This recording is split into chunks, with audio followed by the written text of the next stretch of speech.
Alhamdulillah pangestunipun panjenengan kula sehat.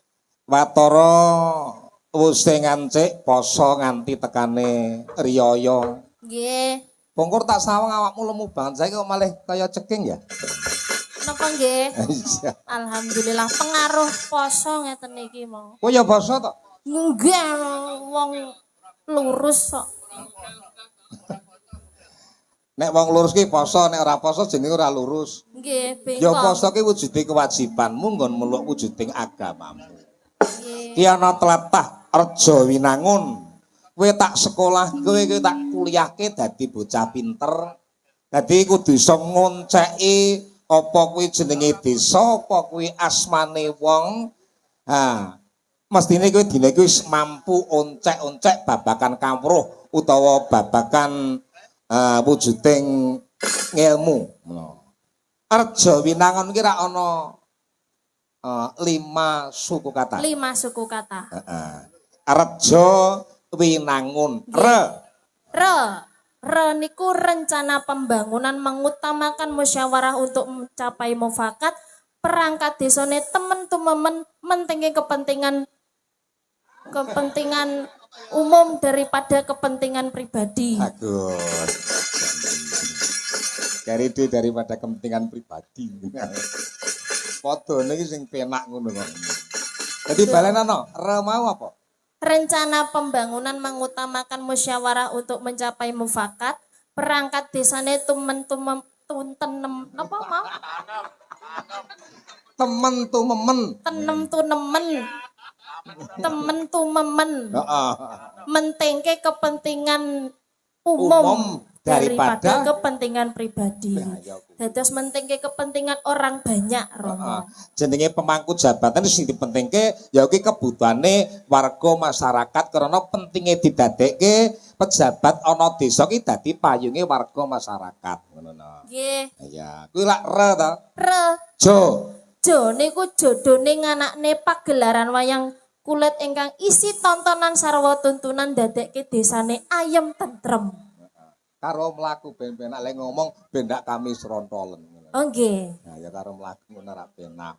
Ben longgar kok kaya angel ngomong apa to? Napa? Kok kaya angel ngomong. Niki sone kados tawon ngoten lho, Mo. Apa nih? Sone kados tawon. Suarane kurang cetha. Kirang medal. Oh, kurang metu suarane ya. Nggih. Kokno Mas suarane ngono. Kuwi mau Jo ya. Jo.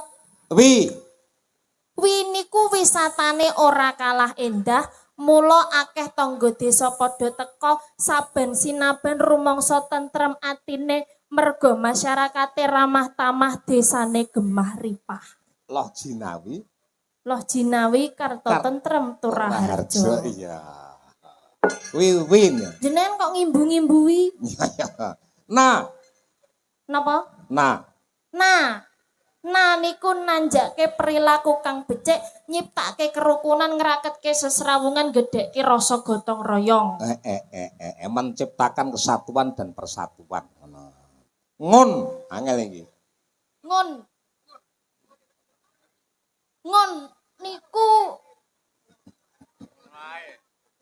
niku napa mau?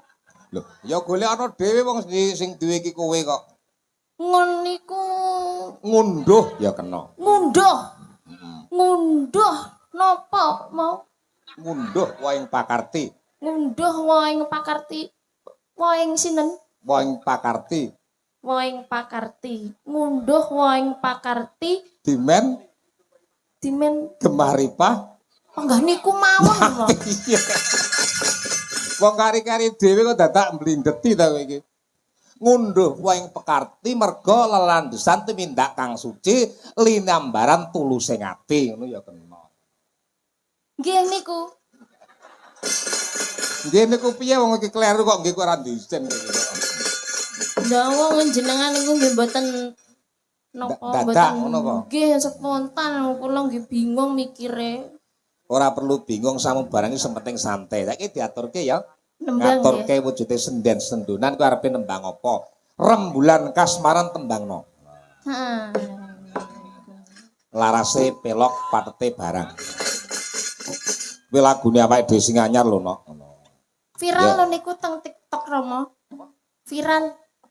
Rembulan kasmaran. Nggih. Sapa sing miralke? Kula. Lho. Nggih jenengan to. Ya nek kowe kira-kira dikontrak karo YouTube ki anggaran pengarang lagu ki wene ana ngono lho. Nggih, lah kula nggih kok. Ya, rembulan kasmaran diaturke kaya ngapa?